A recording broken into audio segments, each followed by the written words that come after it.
नमस्कार। अपना उत्तराखंड के इस वक्त के बुलेटिन के साथ मैं हूं अनुपम। प्रदेश की हर छोटी बड़ी खबरों को लेकर के सबसे पहले बात कर रहे हैं बड़ी खबर की।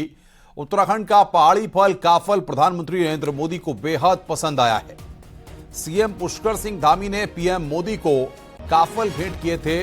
प्रधानमंत्री ने पत्र भेजकर काफल के लिए मुख्यमंत्री धामी का आभार जताया है। पत्र में पीएम मोदी ने कहा कि देवभूमि उत्तराखंड से भेजे गए रसीले और दिव्य मौसमी फल काफल प्राप्त हुए। हमारी प्रकृति ने हमें एक से बढ़कर एक उपहार दिए हैं। उत्तराखंड तो इस मामले में बहुत धनी प्रदेश है। प्रधानमंत्री ने लिखा है कि बाबा केदार और भगवान बद्री विशाल से उत्तराखंड के लोगों के कल्याण और राज्य की समृद्धि की कामना करते हूं।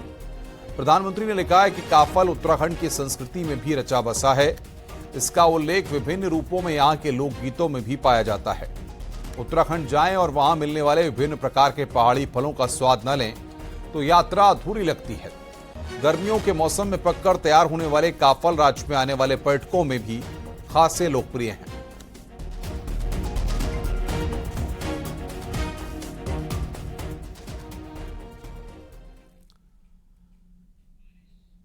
प्रदेश के 7 जिलों में तेज बारिश का अलर्ट सटीक साबित हो रहा है।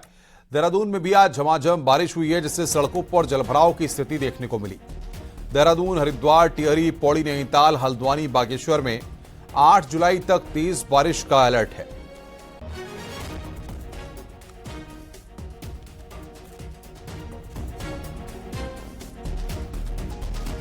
देहरादून में बारिश का सिलसिला लगातार जारी है। पिछले 1 घंटे में भोपापुर इलाके में 90 mm तक बारिश हो गई है और ये बारिश का सिलसिला आगे भी जारी रहने वाला है। मौसम विज्ञान केंद्र का कहना है कि देहरादून, टिहरी और पौड़ी ये वो इलाके रहेंगे जहां पर अगले 48 घंटे में तेज बारिश की संभावना है।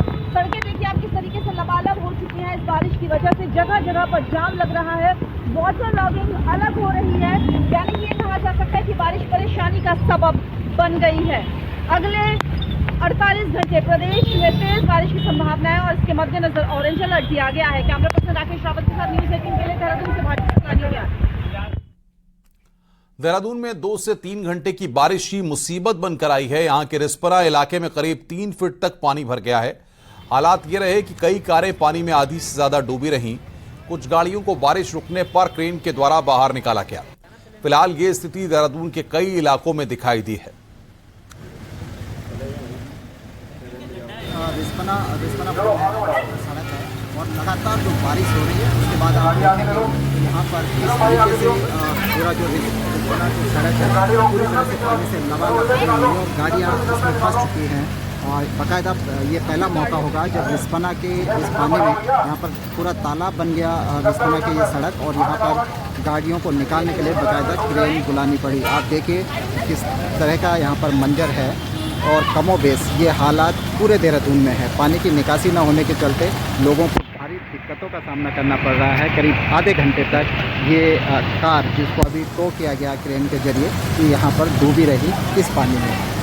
इसके चलते आप देखेंगे कि बड़ी संख्या में यहाँ पर गाड़ियों की कतार लगी हुई है। लोगों को दिक्कतों का सामना करना पड़ रहा है, लेकिन पानी की निकासी की कोई व्यवस्था न होने के चलते कमोबेश पूरा देहरादून शहर इसी तरह से जूझ रहा है इस बारिश में। लगातार देहरादून में आज भारी बारिश देखने को मिली है। जिले में 1 घंटे में 90 mm की बारिश हुई है। मोहकमपुर में सबसे ज्यादा बारिश रिकॉर्ड की गई। वहीं देहरादून, टिहरी और पौड़ी में भी तेज बारिश का ऑरेंज अलर्ट जारी किया गया। मौसम विभाग ने अगले 48 घंटे में तेज बारिश का अलर्ट जारी किया है। तो हमारे देहरादून, टिहरी और पौड़ी जो डिस्ट्रिक्ट है, तो देहरादून से जो लगे हुए एरियाज हैं आपके टिहरी के और पौड़ी डिस्ट्रिक्ट के, तो उनमें ज़्यादा संभावना इस तरह की एक्टिविटी की है। जो हैवी से वेरी हैवी रेंस जो है आइसोलेटेड प्लेसेस पे जो है वो मिल जाएगी आज और कल में 2 दिन जो है। तो इन एरियाज को या इन डिस्ट्रिक्ट्स को जो है हम लोग ऑरेंज अलर्ट में जो है, ऑरेंज वार्निंग में जो है उसको रखा गया है। आज और कल के लिए रखेंगे।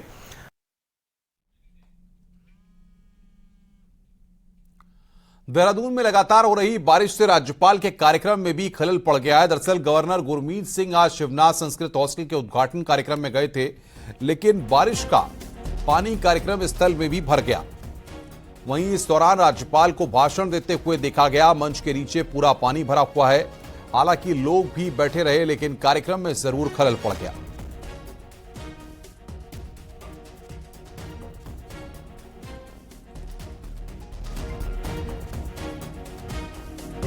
और बातचीत करने के लिए सुनील प्रभात हमारे साथ जुड़ रहे हैं। बातचीत करने के लिए देहरादून से सुनील, लगातार बारिश हो रही है और जाहिर तौर पर राज्यपाल के कार्यक्रम में भी बारिश के चलते ही खलल पड़ गया।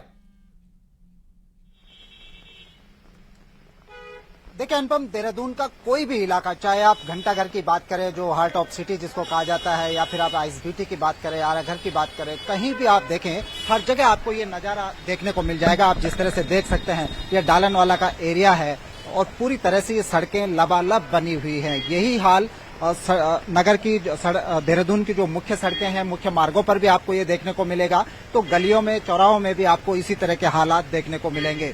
हालत यह है कि रिस्पना में करीब 2 घंटे तक लंबा जाम लगा रहा। कई जो गाड़ियां थी वो पानी में आधी डूब चुकी थी और इसके चलते गाड़ियां वहां पर बंद हो गई। बाद में क्रेन तक यहां पर बुलानी पड़ी। पूरे शहर में जगह जगह इस तरह से वाटर लॉगिंग हो गई है। ये इस बात को भी प्रूव करता है कि जो यहाँ की निकासी की जो व्यवस्था है पानी की निकासी की, वो दुरुस्त नहीं है। देहरादून में स्मार्ट सिटी के नाम पर करीब 1400 करोड़ के आसपास खर्च कर दिए गए, लेकिन इस स्मार्ट सिटी के हालात क्या हैं आप साफ तौर पर देख सकते हैं कि जो सड़कें हैं वो तालाब में तब्दील हो गई हैं और बड़ी दर्जनों जगह पर ऐसे हालात हैं कि वहां पर सड़कें खुद ही पड़ी हैं। जब बरसात शुरू हुई, नगर निगम ने या फिर जो अन्य डिपार्टमेंट हैं उन्होंने नालियों के सफाई के नाम पर नालियों की मेंटेनेंस करनी शुरू की और जगह जगह ये नालियां खुली पड़ी हैं। आप देखिए कि स्कूली बच्चे किस तरह से इस सड़क पर जा रहे हैं। ये सड़क है लेकिन अभी पूरी तरह से तालाब ये नजर आ रहा है और यही स्थिति आप देहरादून में जहां भी देखेंगे हर कोने में आपको इसी तरह के नजारे देखने को मिलेंगे। जी सुनिए, लेकिन सवाल यहां पर होता है, चाहे नगर निगम की बात करें, चाहे तमाम जो संस्थाएं हैं उनकी बात करें या प्रशासनिक अधिकारियों की बात करें, बारिश से पहले तमाम तैयारियों के दावे होते हैं, बड़े बड़े बजट को खर्च कर दिया जाता है, लेकिन हकीकत तो आज प्रदेश की जनता भी देख रही है और उत्तर प्रदेश की जनता भी देख रही है। बिल्कुल अनुपम, पिछले 3 से 4 सालों से देहरादून में स्मार्ट सिटी का काम चल रहा है। इसके लिए करीब 1400 करोड़ के आसपास का बजट भी रखा गया था और ये बताया गया था कि देहरादून की जो सड़कें हैं उनको स्मार्ट सड़कें बनाया जाएगा। ये स्मार्ट सड़कें किस तरीके से यहाँ पर बनी है आप देखिए इन स्मार्ट सड़कों के हालात कि लोग मैडम दिक्कत हो रही है इस पानी में? हाँ जी, बहुत ज्यादा। कहाँ से आ रहे हैं आप? मैं तो ड्यूटी से आ रही हूँ। पूरे रूट पे इसी तरह तालाब बना हुआ है? पूरा तो पता नहीं पर मुझे यहीं पर मिला। हाँ जी, ये देखिए कि हर जगह शहर के किसी भी कोने में आप चले जाइए इस तरह के तालाब आपको देखने को मिलेंगे।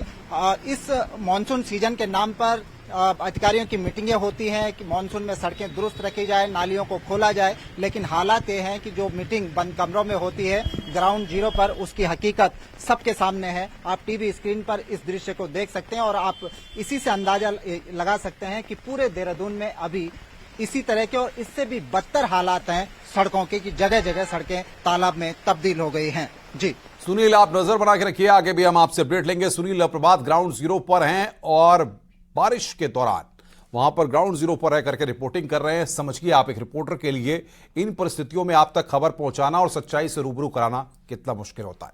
आगे बढ़ रहे हैं। खराब मौसम के चलते नदियों का जलस्तर बढ़ने की चेतावनी के बावजूद भी कुछ लोग बाज नहीं आ रहे हैं और जान का जोखिम उठा रहे हैं। राजाजी टाइगर रिजर्व की चीला रेंज की एक बरसाती नदी में अचानक आए पानी में एक थार जीप में बह गई। गनीमत रही कि जीप सड़क के पास ही एक बड़े पत्थर की वजह से ज्यादा दूर तक नहीं बही और गाड़ी में सवार यात्रियों ने कूदकर अपनी जान बचाई।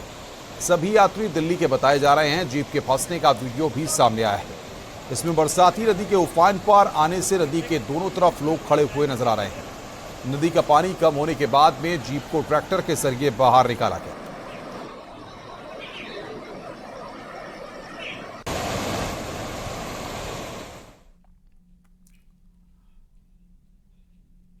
हरिद्वार में दीनदयाल पार्किंग के पास टापू पर मौजूद कार का 4 कावड़िए नदी का जलस्तर अचानक बढ़ जाने से टापू पर ही फंस गए।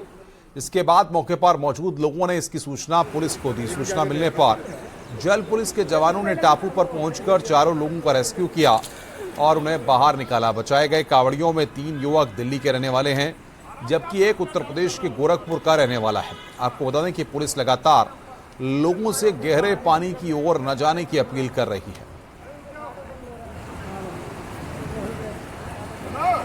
रुक जाओ भाई।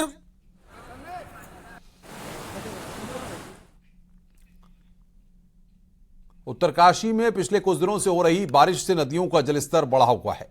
देर रात में तेज बारिश हुई जिससे गंगा नदी का जलस्तर बढ़ गया है। नदी घाटों और तटों को छूकर बह रही है। में लगातार हो रही बारिश के चलते जो गंगा नदी है उसका जलस्तर बढ़ा हुआ है। इस समय केदार घाट पे हम हैं, हम आपको दिखा सकते हैं किस तरह नदियों का जलस्तर बढ़ा हुआ है। केदार घाट में जो गंगा नदी है उफान में बह रही है, जो घाट है लबालब हो रखे हैं और तटों को छू के गंगा नदी बह रही है। और सुबह से हम मौसम की बात करें तो आप मौसम को देख सकते हो, लगातार हल्की बारिश जारी है और जनपद में पिछले कुछ दिनों से इसी तरह का मौसम है। और जो गंगा नदी की जो सहायक नदियां हैं वो भी उफान में बह रही है, जिसके चलते जो गंगा नदी है लगातार उसका जलस्तर बढ़ा हुआ है और तटों को और घाटों को छू के इस समय जो गंगा नदी है वो बह रही है। गंगा नदी को भागीरथी नदी भी कहा जाता है, जिसका जलस्तर लगातार जनपद में बढ़ा हुआ है। बलबीर परमार, न्यूज़ 18, केदार घाट, उत्तरकाशी। आगे बढ़ते हैं। चमोली जनपद में लगातार बारिश का दौर जारी है। कल देर रात से चमोली जनपद में मूसलाधार बारिश हो रही है, जिससे बद्रीनाथ राष्ट्रीय राजमार्ग पर बाजपुर, छिनका, हाथी पर्वत, लामबगड़ के पास मलबा आ गया है। हालांकि हाथी पर्वत के पास सड़क को खोल दिया गया है, लेकिन अन्य जगहों पर सड़क मार्ग बाधित है, जिसे खोलने का काम जारी है।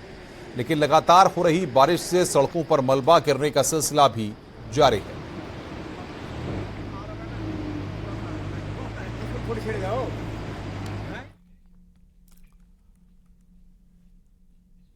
आगे बढ़ते हैं। जोशीमठ से लगभग 6 किलोमीटर आगे हाथी पर्वत एक बार फिर से दरकने लगा है। हाथी पर्वत की चोटी से मंगलवार देर रात को काफी लैंडस्लाइड हुआ। लैंडस्लाइड होने के बाद हाथी पर्वत सुबह से बंद रहा। हालांकि दोपहर तक मार्ग को चालू कर दिया गया। वहीं हाथी पर्वत के ट्रीटमेंट को लेकर योजना भी तैयार की जा रही है। बीआरओ ने टीएसडीसी कंपनी के साथ मिलकर ऑल वेदर रोड के तहत जो लैंडस्लाइड जोन की पहचान की थी, उनको जोन विकसित किए हुए हैं। उनको ठीक करने की कार्य योजना तैयार की गई है।